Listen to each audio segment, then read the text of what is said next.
ಸ್ನೇಹಿತರೆ, ನಮ್ಮ ಹಿಂದೂ ಮಹಾನ್ ಪವಿತ್ರ ಗ್ರಂಥವಾದಂತಹ ಭಗವದ್ಗೀತೆಯಲ್ಲಿ ಒಂದು ಮಾತನ್ನು ಹೇಳಿದ್ದಾರೆ. ಏನಂದರೆ, ತಪ್ಪು ಮಾಡಿದಂತಹ ವ್ಯಕ್ತಿಯನ್ನು ಶಿಕ್ಷಿಸೋದು ಮತ್ತು ಅವನನ್ನು ಕೊಲ್ಲೋದು ತಪ್ಪಲ್ಲ ಅಂತೇಳಿ. ಈ ಒಂದು ಮಾತನ್ನು ಒಬ್ಬ ಅಪರಾಧಿ ತನ್ನ ಒಬ್ಬ ಲಾಯರ್ನ ಮುಂದೆ ಹೇಳ್ತಾನೆ.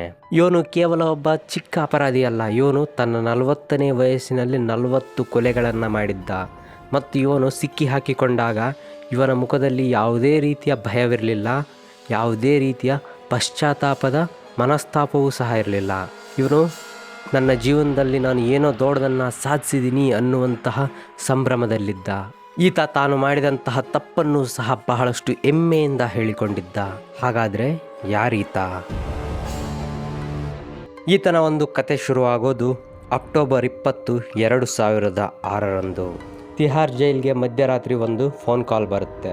ಆ ಕಾಲ್ನಲ್ಲಿ ಆ ಕಡೆ ಇರುವಂತಹ ವ್ಯಕ್ತಿ ಪೊಲೀಸರಿಗೆ ಹೇಳ್ತಾನೆ, ತಿಹಾರ್ ಜೈಲಿನ ಗೇಟ್ ನಂಬರ್ 3 ಎದುರುಗಡೆ ಒಂದು ಪೆಟ್ಟಿಗೆಯಲ್ಲಿ ಶವ ಬಿದ್ದಿದೆ, ಅದನ್ನು ಹೋಗಿ ಪರಿಶೀಲನೆ ಮಾಡಿ ಅಂತ. ಇದನ್ನು ಕೇಳಿದ ತಕ್ಷಣ ಎಲ್ಲ ಪೊಲೀಸರಿಗೂ ಸಹ ಬಹಳಷ್ಟು ಆಶ್ಚರ್ಯವಾಗುತ್ತೆ. ಯಾರಪ್ಪ ಇವನು ಪೊಲೀಸರಿಗೇನೆ ಕರೆ ಮಾಡಿ ಈ ರೀತಿಯಾಗಿ ಹೇಳ್ತಾ ಇದ್ದಾನಲ್ಲ ಅಂಥೇಳಿ ಹೋಗಿ ಪರಿಶೀಲನೆ ಮಾಡಿದಾಗ ನಿಜವಾಗ್ಲೂ ಸಹ ತಿಹಾರ್ ಜೈಲಿನ ಗೇಟ್ ನಂಬರ್ 3 ಎದುರುಗಡೆ ನಿಜವಾಗ್ಲೂ ಒಂದು ಶವ ಪತ್ತೆಯಾಗಿತ್ತು. ಆ ಶವಪೆಟ್ಟಿಗೆಯಲ್ಲಿ ಆ ಶವಕ್ಕೆ ಸಂಬಂಧಿಸಿದ ಕೆಲವೊಂದಿಷ್ಟು ಇನ್ಫಾರ್ಮೇಷನ್ಗಳಿದ್ವು ಮತ್ತು ಇನ್ನೂ ಕೆಲವೊಂದಿಷ್ಟು ಎವಿಡೆನ್ಸಸ್ ಇದ್ವು. ಅದರ ಜೊತೆಗೆ ಒಂದು ಲೆಟರನ್ನು ಸಹ ಆ ಕೊಲೆಗಾರ ಬರೆದಿದ್ದ. ಅವನು ಆ ಲೆಟರ್ನಲ್ಲಿ ಅತಿ ಹೆಚ್ಚು ಅವಾಚ್ಯ ಶಬ್ದಗಳಿಂದ ಇಡೀ ನಮ್ಮ ಜುಡಿಷಿಯಲ್ ಸಿಸ್ಟಮನ್ನೇ ಬೈದಿದ್ದ. ಆ ಲೆಟರನ್ನು ಸಿಂಪಲ್ಲಾಗಿ ಹೇಳೋದಾದರೆ, ನಿಮ್ಮ ಕೈಲಾದರೆ ನನ್ನ ಹಿಡೀರಿ ಅಂತ ಅವನು ಸವಾಲು ಹಾಕಿದ್ದ. ಈ ಒಂದು ಸವಾಲನ್ನು ಸ್ವೀಕರಿಸಿದಂತಹ ಪೊಲೀಸರು ಅದನ್ನು ಇನ್ವೆಸ್ಟಿಗೇಷನ್ ಮಾಡೋದಕ್ಕೆ ಮುಂದಾಗ್ತಾರೆ. ಮತ್ತು ಅವರು ಮೊದಲು ಇನ್ವೆಸ್ಟಿಗೇಷನ್ ಮಾಡೋದಕ್ಕೆ ಸ್ಟಾರ್ಟ್ ಮಾಡಿದ್ದು ಬಂದಂತಹ ಆ ಒಂದು ಫೋನ್ ಕಾಲ್ನಿಂದ. ಆ ಫೋನ್ ಕಾಲ್ ಎಲ್ಲಿಂದ ಬಂತು ಮತ್ತು ಯಾರು ಮಾಡಿದರು ಅನ್ನೋದನ್ನು ಪರಿಶೀಲನೆ ಮಾಡ್ತಾರೆ. ಆಗ ಇವರಿಗೆ ಗೊತ್ತಾಗುತ್ತೆ ಈ ಒಂದು ಫೋನ್ ಕಾಲ್ ಏನಿದೆ ಇದು STD ಬೂತ್ನಿಂದ ಬಂದಿದೆ ಅಂತ. STD ಬೂತ್ನ ಬಳಿಗೆ ಹೋಗಿ ಈ ಫೋನ್ ಕಾಲನ್ನು ಯಾರು ಮಾಡಿದರು ಅಂತೇಳಿ STD ಬೂತನ್ನು ಕಾಯಲಿರುವಂತಹ ಆ ವ್ಯಕ್ತಿಯನ್ನು ಕೇಳ್ತಾರೆ. ಆಗ ಆ ವ್ಯಕ್ತಿ ಇಲ್ಲಿಗೆ ಕೇವಲ ಒಬ್ಬ ವ್ಯಕ್ತಿ ಬಂದಿದ್ದ ಅಂತ ಅವನು ಹೇಳ್ತಾನೆ. ಆಗ ಪೊಲೀಸರು ಆ ವ್ಯಕ್ತಿಯ ಸಹಾಯದಿಂದಾಗಿ ಕೊಲೆಗಾರರ ಸ್ಕೆಚ್ಚನ್ನು ರೆಡಿ ಮಾಡಿಸ್ತಾರೆ ಮತ್ತು ಆ ಲೆಟರ್ನಲ್ಲಿ ಇರುವಂತಹ ಭಾಷೆಯನ್ನು ಪರಿಶೀಲನೆ ಮಾಡ್ತಾರೆ. ಆ ಭಾಷೆ ಏನಿದೆ ಅದು ಬಿಹಾರಕ್ಕೆ ಸಂಬಂಧಿಸಿದ್ದಾಗಿದೆ.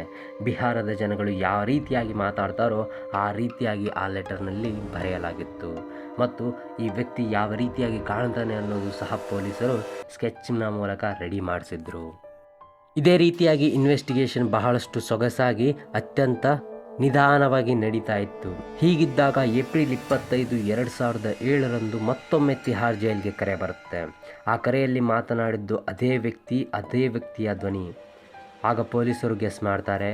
ಮತ್ತೆ ಅದೇ ರೀತಿಯಾಗಿ ತಿಹಾರ್ ಜೈಲಿನ ಗೇಟ್ ನಂಬರ್ 3 ಎದುರುಗಡೆ ಇನ್ನೊಂದು ಶವ ಪತ್ತೆಯಾಗುತ್ತೆ. ಆ ಶವವನ್ನು ಬಹಳಷ್ಟು ಗಟ್ಟಿಯಾಗಿ ಎಲ್ಲ ಕಡೆಯಿಂದಲೂ ಸಹ ಕಟ್ಟಿರ್ತಾರೆ. ಅದನ್ನು ಯಾವೊಬ್ಬ ಪೊಲೀಸರ ಕೈಯಿಂದಲೂ ಸಹ ತೆಗೆಯೋದಕ್ಕೆ ಆಗೋದಿಲ್ಲ. ಆಗ ಅದೇ ಗುಂಪಿನಲ್ಲಿ ಇದ್ದಂತಹ ಒಬ್ಬ ವ್ಯಕ್ತಿ ಬಂದು ಆ ಶವವನ್ನು ನಾನು ಹೊರಗಡೆ ತೆಗಿತೇನೆ ಅಂತೇಳಿ ಚಾಕುವಿನಿಂದ ಕತ್ತರಿಸಿ ಹೊರಗಡೆಗೆ ತೆಗಿತಾನೆ.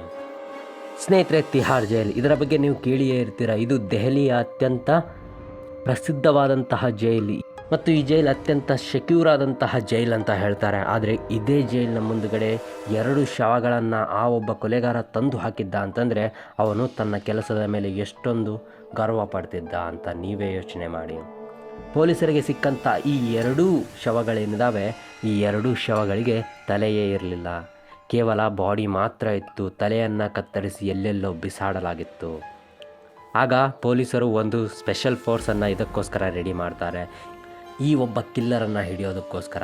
ಯಾಕಂದರೆ ಪೊಲೀಸರಿಗೆ ಗೊತ್ತಾಗಿ ಹೋಗಿತ್ತು ಈ ರೀತಿಯಾಗಿ ಸವಾಲನ್ನು ಹೊಡ್ತಾ ಇದ್ದಾನೆ ಅಂತಂದರೆ ಇವನೊಬ್ಬ ಸೈಕೋಪಾತಿಕ್ ಕಿಲ್ಲರೇ ಆಗಿರ್ಬೋದು ಅಂತೇಳಿ. ಅದಕ್ಕೋಸ್ಕರ ಒಂದು ಸ್ಪೆಷಲ್ ಫೋರ್ಸನ್ನು ರೆಡಿ ಮಾಡ್ತಾರೆ ಮತ್ತು ಇನ್ವೆಸ್ಟಿಗೇಷನನ್ನು ಆರಂಭಿಸ್ತಾರೆ. ಪೊಲೀಸರಿಗೆ ಈ 2 ಬಾಡಿಗಳು ಯಾರ್ದು ಅಂತೇಳಿ ಮೊದಲಿಗೆ ಗುರುತೇ ಸಿಗೋದಿಲ್ಲ. ಯಾಕಂದರೆ ಈ 2 ಬಾಡಿಗಳಿಗೆ ತಲೆಯೇ ಇರೋದಿಲ್ಲ. ತಲೆಯನ್ನು ಕತ್ತರಿಸಿ ದೆಹಲಿಯ ಯಾವುದೋ ಒಂದು ಮೂಲೆಯಲ್ಲಿ ಎಸೆಯಲಾಗಿತ್ತು. ಇನ್ವೆಸ್ಟಿಗೇಷನ್ ಹಾಗೋ ಹೀಗೋ ನಡೀತಾ ಇತ್ತು. ಆಗ ಮತ್ತೊಂದು ಬಾಡಿಯನ್ನು ಆ ಸೈಕೋ ಕಿಲ್ಲರ್ ಪೊಲೀಸ್ ಸ್ಟೇಷನ್ನ ಎದುರುಗಡೆ ತಂದು ಎಸೆದಿದ್ದ. ಮತ್ತು ಈ ಒಂದು ಶವದಲ್ಲಿ ಬರೆದಿದ್ದಂತಹ ಲೆಟರ್ ಏನಿದೆ ಅದು ಬಹಳಷ್ಟು ವಿಚಿತ್ರವಾಗಿತ್ತು. ಯಾಕಂದರೆ ಈ ಕಿಲ್ಲರ್ ಪೊಲೀಸರಿಗೆ ಹೇಳಿದ್ದ, ನೀವು ನನ್ನನ್ನು ಹಿಡಿಬೇಕು ಅಂತಂದರೆ ಒಂದು ಬಹುದೊಡ್ಡ ಇನಾಮನ್ನು ಘೋಷಣೆ ಮಾಡಿ, ಅಂದರೆ ನನ್ನನ್ನು ಹಿಡಿದುಕೊಟ್ಟವರಿಗೆ ಇಷ್ಟು ಬಹುಮಾನವನ್ನು ಕೊಡಲಾಗುತ್ತೆ ಅಂತೇಳಿ ಘೋಷಣೆ ಮಾಡಿ ಅಂತ ಬರ್ತಿದ್ದ. ಯಾಕಂದರೆ ಅವನು ನಾನು ಮಾಡ್ತಾ ಇರುವಂತಹ ಕೆಲಸ ಬಹಳಷ್ಟು ಅತ್ಯುತ್ತಮವಾದದ್ದು, ನನ್ನ ಕೆಲಸ ಬಹಳಷ್ಟು ಮಹತ್ವಪೂರ್ಣವಾದದ್ದು ಅಂತ ಇವನು ಇಲ್ಲಿ ಪೊಲೀಸರಿಗೆ ಹೇಳ್ತಾ ಇದ್ದ. ಮತ್ತು ಅವನು ಹೇಳಿದಾನೆ, ನಾನು 7ರಿಂದ 8 ವರ್ಷ ಆಯಿತು ನಾನು ಇದೇ ರೀತಿಯಾಗಿ ಕೊಲೆಗಳನ್ನು ಮಾಡ್ತಾನೇ ಇದ್ದೀನಿ, ನಿಮ್ಮ ಕೈಲಾದರೆ ನನ್ನನ್ನು ಕಂಡು ಹಿಡೀರಿ ಅಂತೇಳಿ. ಪೊಲೀಸರಿಗೆ ಇವನನ್ನು ಹುಡುಕೋದು ಬಹಳಷ್ಟು ಕಷ್ಟವಾಗಿತ್ತು. ಆಗ ಪೊಲೀಸರಿಗೆ ಓಲ್ಡ್ ರೆಕಾರ್ಡ್ಸ್ನಲ್ಲಿ ಒಂದು ಫೈಲ್ ಸಿಗುತ್ತೆ. 1998ರಲ್ಲಿ ಇದೇ ರೀತಿಯಾಗಿ ಒಂದು ಕೇಸ್ ಆಗಿತ್ತು. ಏನಂದರೆ ತಿಹಾರ್ ಜೈಲಿನ ಗೇಟ್ ನಂಬರ್ 3ರ ಎದುರುಗಡೆ ಒಂದು ತಲೆ ಕತ್ತರಿಸಿದಂತಹ ಶವವನ್ನು ಇಡಲಾಗಿತ್ತು ಮತ್ತು ಉಳಿದಿರುವಂತಹ ಎಲ್ಲ ಬಾಡಿ ಪಾರ್ಟ್ಸ್ಗಳನ್ನು ಸಿಟಿಯ ಬೇರೆ ಬೇರೆ ಮೂಲೆಗಳಲ್ಲಿ ಎಸೆಯಲಾಗಿತ್ತು. ಆವಾಗ ಪೊಲೀಸರು ಒಬ್ಬ ಸಸ್ಪೆಕ್ಟನ್ನು ಅರೆಸ್ಟ್ ಮಾಡಿದ್ರು ಮತ್ತು ಸರಿಯಾದ ಎವಿಡೆನ್ಸ್ ಸಿಗದಿದ್ದರ ಕಾರಣದಿಂದಾಗಿ ಅವನನ್ನು ಬಿಡುಗಡೆಯೂ ಸಹ ಮಾಡಿದ್ರು. ಈ ಒಂದು ಹಳೆಯ ರೆಕಾರ್ಡ್ಸನ್ನು ಪೊಲೀಸರಿಗೆ ನೋಡಿದಾಗ ಗೊತ್ತಾಗಿದ್ದು, ಇವನೇ ಈ ಒಬ್ಬ ಸೈಕೋಪಾತ್ ಕಿಲ್ಲರ್ ಇರ್ಬೋದು, ಇವನೇ ಆಗ ಮಾಡಿದಂತಹ ಕೆಲಸವನ್ನು ಮತ್ತೆ ಈಗಲೂ ಸಹ ಮಾಡ್ತಾ ಇದ್ದಾನೆ ಅಂತೇಳಿ ಪೊಲೀಸರಿಗೆ ಒಂದು ಲೀಡ್ ಸಿಗುತ್ತೆ. ಇದೇ ರೀತಿಯಾಗಿ ಇನ್ವೆಸ್ಟಿಗೇಷನ್ ಮುಂದುವರೆದಿತ್ತು. ಪೊಲೀಸರು ಇನ್ವೆಸ್ಟಿಗೇಷನ್ ಮಾಡ್ತಾ ಪೊಲೀಸರಿಗೆ ಗೊತ್ತಾಗಿದ್ದು, ಆಜಾದ್ ನಗರದಲ್ಲಿ ಇದೇ ರೀತಿಯಾಗಿ ಕಾಣುವಂತಹ ಒಬ್ಬ ವ್ಯಕ್ತಿ ಇದ್ದಾನೆ ಅಂತೇಳಿ ತಿಳಿದು ಬರುತ್ತೆ. ಆಗ ಪೊಲೀಸರು ಆಜಾದ್ ನಗರಿಗೆ ಹೋದಾಗ ಅಲ್ಲಿರುವಂತಹ ಒಂದು ಕ್ಲಿನಿಕ್ಕಿಗೆ ಈ ವ್ಯಕ್ತಿ ದಿನಾಲೂ ಸಹ ಹೋಗ್ತಾ ಇದ್ದಂತೆ. ಈ ವಿಷಯ ತಿಳಿದ ನಂತರ ಪೊಲೀಸರು ಮರುದಿನ ಎಲ್ಲ ತಮ್ಮ ಟೀಮ್ನ ಜೊತೆಗೆ ಆ ಒಂದು ಕ್ಲಿನಿಕ್ಗೆ ಹೋಗ್ತಾರೆ. ಇವರು ಆ ಕ್ಲಿನಿಕ್ನಲ್ಲಿ ಇರುವಂತಹ ಡಾಕ್ಟರನ್ನು ಕೇಳುವಂತಹ ಸಂದರ್ಭದಲ್ಲಿ ಈ ಕೊಲೆಗಾರನ ಕರೆ ಬರುತ್ತೆ ಮತ್ತು ಅವನು ಹೇಳ್ತಾನೆ, ನನಗೆ ಅಪಾಯಿಂಟ್ಮೆಂಟ್ ಬೇಕಾಗಿದೆ ನಾಳೆಗಾಗಿ, ನೀವು ಒಂದು ಅಪಾಯಿಂಟ್ಮೆಂಟನ್ನು ಬುಕ್ ಮಾಡ್ಕೊಳ್ಳಿ ಅಂತೇಳಿ ಡಾಕ್ಟರ್ಗೆ ಕರೆ ಮಾಡಿ ಹೇಳ್ತಾನೆ. ಆಗ ಆ ಡಾಕ್ಟರ್ ಕೊಲೆಗಾರನ ಬಗ್ಗೆ ಹೇಳ್ತಾರೆ. ಇವನ ಹೆಸರು ಚಂದ್ರಕಾಂತ್ ಝಾ. ಇವನಿಗೆ 5 ಜನ ಹೆಣ್ಣು ಮಕ್ಕಳಿದ್ದರು. ಈ ಎಲ್ಲ ಮಕ್ಕಳು ಸಹ ಇದೇ ಕ್ಲಿನಿಕ್ನಲ್ಲಿ ಜನಿಸಿದವರಾಗಿದ್ದರು. ಮತ್ತು ಮುಂದುವರೆದು ಆ ಡಾಕ್ಟರ್ ಹೇಳ್ತಾನೆ, ಈ ಚಂದ್ರಕಾಂತ್ ಝಾ ಏನಿದ್ದಾನೆ ಇವನು ನನ್ನ ಮಾವನನ್ನು ಸಹ ಕೊಲ್ಲೋದಕ್ಕೆ ಪ್ರಯತ್ನಿಸಿದ್ದ ಅಂತೇಳಿ. ಆಗ ಪೊಲೀಸರು ಇದನ್ನೇ ಇನ್ವೆಸ್ಟಿಗೇಷನ್ ಮಾಡ್ತಾ ಆ ಡಾಕ್ಟರ್ನ ಮಾವನ ಬಳಿಯೂ ಸಹ ಹೋಗಿ ಕೇಳ್ತಾರೆ. ಆಗ ಅವರು ಹೇಳ್ತಾರೆ, ಚಂದ್ರಕಾಂತ್ ಏನಿದ್ದಾನೆ ಅವನ ಬಳಿ ಒಂದು ಸಣ್ಣದಾದಂತಹ ಸ್ಕೂಟರ್ ಇದೆ, ಅದರ ಸಹಾಯದಿಂದ ಅವನು ತರಕಾರಿಗಳನ್ನು ಮಾರಾಟ ಮಾಡಿ ತನ್ನ ಜೀವನವನ್ನು ನಡೆಸ್ತಾನೆ ಅಂತ ಹೇಳ್ತಾರೆ. ಈ ಒಂದು ಆಧಾರದ ಮೇಲೆ ಪೊಲೀಸರಿಗೆ ಚಂದ್ರಕಾಂತ್ ಝಾನ ಮನೆ ಎಲ್ಲಿದೆ ಅನ್ನೋದು ತಿಳಿದು ಬರುತ್ತೆ.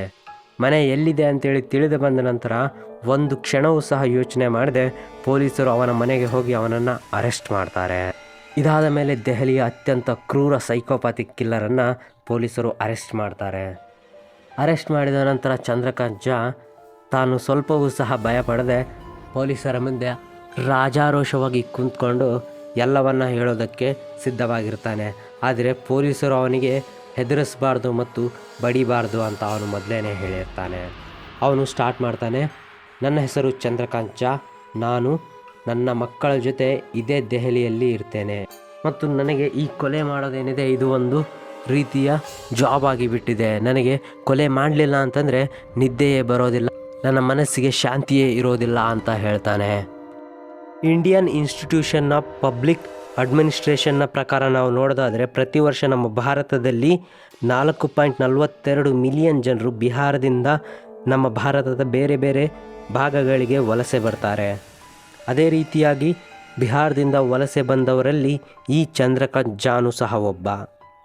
ಬಿಹಾರದಿಂದ ವಲಸೆ ಬಂದಂತಹ ಈ ಚಂದ್ರಕಾಂತ್ ಝಾ ದೆಹಲಿಯಲ್ಲಿ ತರಕಾರಿ ಮಾರ್ಕೆಟ್ನಲ್ಲಿ ಕೆಲಸ ಮಾಡೋದಕ್ಕೆ ಆರಂಭಿಸ್ತಾನೆ. ಇವನ ಕೆಲಸ ತರಕಾರಿಯನ್ನು ಲೋಡ್ ಮಾಡೋದು ಮತ್ತು ಅನ್ಲೋಡ್ ಮಾಡೋದು ಆಗಿತ್ತು. ಇವನು ಈ ರೀತಿಯಾಗಿ ತಾನಾಯಿತು ತನ್ನ ಕೆಲಸ ಆಯಿತು ಅಂತೇಳಿ ಬಹಳಷ್ಟು ಚೆನ್ನಾಗಿ ಜೀವನವನ್ನು ನಡೆಸ್ಕೊಂಡು ಹೋಗ್ತಾ ಇದ್ದ. ಆದರೆ ಒಂದು ದಿನ ಏನಾಯ್ತಂದರೆ ಅಪರಿಚಿತ ವ್ಯಕ್ತಿ ಒಬ್ಬ ಅಸಹಾಯಕನಾದಂತಹ ವ್ಯಕ್ತಿಗೆ ಹೊಡಿತಾ ಇದ್ದ. ಅದನ್ನು ನೋಡಿದಂತಹ ಈ ಚಂದ್ರಕಾಂತ್ ಝಾ ಅವನಿಗೆ ಸಹಾಯ ಮಾಡೋದಕ್ಕೋಸ್ಕರ ಹೋಗ್ತಾನೆ. ಆಗ ಆ ಅಪರಿಚಿತ ವ್ಯಕ್ತಿ ಚಂದ್ರಕಾಂತ್ನ ಮೇಲೆಯೇ ಹಲ್ಲೆ ಮಾಡ್ತಾನೆ. ಚಂದ್ರಕಾಂತ್ನಿಗೆ ಚಾಕುವಿನಿಂದ ಹಿಡಿದು ಅಲ್ಲಿಂದ ಹೋಗ್ತಾನೆ. ಚಂದ್ರಕಾಂತ್ ಇನ್ನೇನು ಆಲ್ಮೋಸ್ಟ್ ಸಾಯುವಂತಹ ಪರಿಸ್ಥಿತಿಯಲ್ಲಿರ್ತಾನೆ. ಅಷ್ಟಾದರೂ ಸಹ ಅವನು ತಾನೇ ತನ್ನ ಸ್ವಶಕ್ತಿಯಿಂದ ಪಕ್ಕದಲ್ಲಿಯೇ ಇರುವಂತಹ ಹಾಸ್ಪಿಟ್ಲಿಗೆ ಹೋಗಿ ಅಲ್ಲಿ ಟ್ರೀಟ್ಮೆಂಟನ್ನು ತೆಗೆದುಕೊಳ್ತಾನೆ ಮತ್ತು ಅವನು ಅದೇ ಬೆಡ್ನ ಮೇಲೆ ಮಲ್ಕೊಂಡು ಯೋಚನೆ ಮಾಡ್ತಾನೆ, ಯಾರು ಶಕ್ತಿಶಾಲಿಯಾಗಿರ್ತಾರೋ ಅವರ ಮುಂದೆ ಎಲ್ಲರೂ ಸಹ ತಲೆಬಾಗ್ತಾರೆ. ಈ ಕಾರಣಕ್ಕಾಗಿ ನಾನು ಇನ್ನು ಮುಂದೆ ಯಾರಿಗೂ ಸಹ ನನ್ನ ಮೇಲೆ ಕೈ ಮಾಡೋದಕ್ಕೆ ಅಧಿಕಾರವನ್ನು ನೀಡೋದಿಲ್ಲ ಅಂತ ಅಂದುಕೊಳ್ತಾನೆ. ಅಲ್ಲಿಂದ ಗುಣಮುಖವಾದ ಮೇಲೆ ಹೊರಗಡೆಗೆ ಬಂದು ಮಾರ್ಷಲ್ ಆರ್ಟ್ಸನ್ನು ಕಲಿತಾನೆ. ಚಂದ್ರಕಾಂತ್ ಝಾ ಕೆಲಸ ಮಾಡ್ತಿದ್ದಂತಹ ಮಾರ್ಕೆಟ್ನಲ್ಲಿ ಒಬ್ಬ ಯೂನಿಯನ್ ಲೀಡರ್ ಇದ್ದ. ಅವನು ಎಲ್ಲ ಕೆಲಸಗಾರರ ಬಳಿ ಒಂದಿಷ್ಟು ಅಮೌಂಟ್ ಅಂತೇಳಿ ವಸೂಲಿ ಮಾಡ್ತಾ ಇದ್ದ. ಒಂದು ದಿನ ಚಂದ್ರಕಾಂತ್, ನಾನು ನಿಮಗೆ ಈ ರೀತಿಯಾಗಿ ಏನೂ ಕೆಲಸ ಮಾಡಿದ ದುಡ್ಡನ್ನು ಕೊಡೋದಿಲ್ಲ ಅಂತೇಳಿ ದುಡ್ಡು ಕೊಡೋದಕ್ಕೆ ನಿರಾಕರಿಸ್ತಾನೆ. ಆಗ ಆ ಯೂನಿಯನ್ ಲೀಡರ್ ಮತ್ತು ಚಂದ್ರಕಾಂತ್ ಝಾನ ಹೊಡೆದಾಟವಾಗುತ್ತೆ. ಈ ಹೊಡೆದಾಟದಲ್ಲಿ ಆ ಯೂನಿಯನ್ ಲೀಡರ್ನ ಕೈ ಕಟ್ಟಾಗಿ ಹೋಗುತ್ತೆ. ಆಗ ಚಂದ್ರಕಾಂತ್ನನ್ನು ಅರೆಸ್ಟ್ ಮಾಡ್ತಾರೆ. ಇದರ ಜೊತೆಗೆ ಅವನ ಹೆಂಡತಿಯನ್ನೂ ಸಹ ಅರೆಸ್ಟ್ ಮಾಡ್ತಾರೆ. ಅವನ ಹೆಂಡತಿಯದ್ದು ಇದರಲ್ಲಿ ಏನೂ ಸಹ ತಪ್ಪಿರೋದಿಲ್ಲ, ಆದರೂ ಸಹ ಆಕೆಯನ್ನು ಅರೆಸ್ಟ್ ಮಾಡ್ತಾರೆ.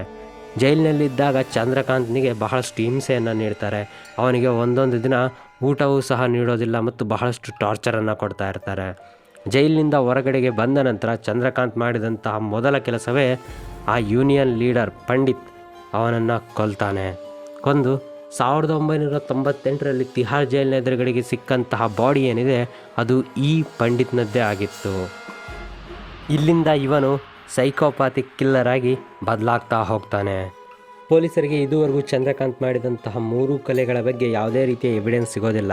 ಆದರೆ ಈ 4ನೇ ಕೊಲೆಯ ಬಗ್ಗೆ ಎವಿಡೆನ್ಸ್ ಸಿಗುತ್ತೆ. ಅದು ಸಹ ಚಂದ್ರಕಾಂತ್ ತಾನಾಗಿಯೇ ತನ್ನ ಬಾಯಿಂದ ಒಪ್ಕೊಂಡ ಮೇಲೆ.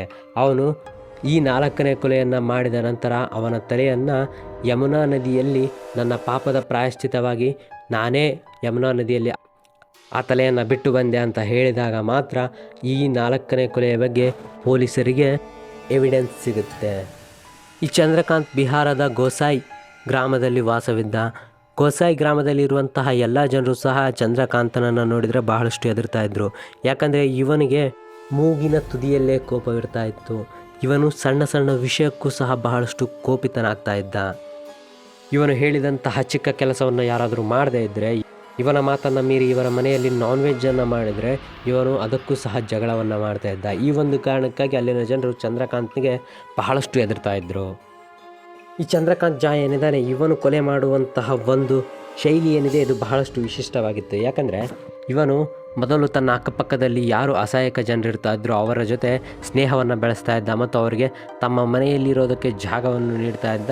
ಅವರಿಗೆ ಸಣ್ಣ ಪುಟ್ಟ ಕೆಲಸಗಳನ್ನು ವಹಿಸ್ತಾ ಇದ್ದ.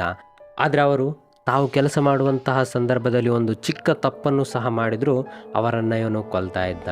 ಇದೇ ರೀತಿಯಾಗಿ ತಮ್ಮ ಒಂದು ಹಳ್ಳಿಯಲ್ಲಿರುವಂತಹ ಬಿಡು ಜಾಧವ್ ಅನ್ನುವಂತಹ ವ್ಯಕ್ತಿಯ ಜೊತೆಗೂ ಸಹ ಇವನು ಸ್ನೇಹ ಸಂಬಂಧವನ್ನು ಬೆಳೆಸ್ತಾನೆ ಮತ್ತು ಅವನನ್ನು ತನ್ನ ಮನೆಯಲ್ಲಿ ಇರೋದಕ್ಕೆ ಜಾಗವೂ ಸಹ ನೀಡ್ತಾನೆ.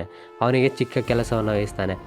ಆದರೆ ಬಿಡು ಜಾಧವ್ನಿಗೆ ಗೊತ್ತಾಗುತ್ತೆ ಇವನು ಒಬ್ಬ ಸೈಕೋಪ್ಯಾಥಿಕ್ ಕಿಲ್ಲರ್ ಅಂತೇಳಿ. ಆಗ ಇವನು ಎಚ್ಚರಗೊಳ್ತಾನೆ. ಎಚ್ಚರಗೊಂಡು ಅಲ್ಲಿಂದ ಹೇಗಾದರೂ ತಪ್ಪಿಸ್ಕೋಬೇಕು ಅಂತ ನೋಡಿದಾಗ ಇವನಿಗೆ ಆ ಮನೆಯಲ್ಲಿ ಇನ್ನೂ ಇಬ್ಬರು ಸಹ ಅಸಹಾಯಕ ಸ್ಥಿತಿಯಲ್ಲಿ ಕಟ್ಟಿ ಹಾಕಿರೋದು ಕಂಡುಬರುತ್ತೆ. ಆಗ ಬಿಡು ಜಾಧವ್ ತನ್ನ ಸಾಹಸವನ್ನು ತೋರಿಸ್ತಾ ಇಬ್ಬರನ್ನೂ ಸಹ ಅಲ್ಲಿಂದ ಕಾಪಾಡ್ತಾನೆ. ಅದರಲ್ಲಿ ಒಬ್ಬ ಆ ಮನೆಯಲ್ಲಿ ಇರುವಂತಹ ಕ್ಯಾಮ್ರಾವನ್ನು ತೆಗೆದುಕೊಂಡು ಓಡ್ತಾನೆ. ಆ ಕ್ಯಾಮ್ರಾದಲ್ಲಿ ಈ ಚಂದ್ರಕಾಂತ್ ಝಾ ಏನಿದ್ದಾನೆ ಇವರ ಎಲ್ಲ ಫೋಟೋಗಳನ್ನು ತೆಗೆದುಕೊಂಡಿದ್ದ. ಆ ಕ್ಯಾಮ್ರಾವನ್ನು ಅವನು ತೆಗೆದುಕೊಂಡು ಅಲ್ಲಿಂದ ಓಡಿ ಹೋಗ್ತಾರೆ. ಈ ರೀತಿಯಾಗಿ ಅವನು ಜನರನ್ನು ಕೊಲೆ ಮಾಡ್ತಾ ಇದ್ದ. ಐಷಾ ಸೂದ್ ಅನ್ನುವಂತಹ ಒಬ್ಬ ಬಾಲಿವುಡ್ ಡೈರೆಕ್ಟರ್ ರೀಸೆಂಟಾಗಿ ಒಂದು ವೆಬ್ ಸೀರೀಸನ್ನು ರಿಲೀಸ್ ಮಾಡಿದರು. ಈ ಒಂದು ವೆಬ್ ಸೀರೀಸ್ನ ಹೆಸರು ಇಂಡಿಯನ್ ಪ್ರೆಡಿಟರ್. ಇದು ಚಂದ್ರಕಾಂತ್ ಝಾನ ಬಯೋಪಿಕ್ಕೇ ಆಗಿದೆ.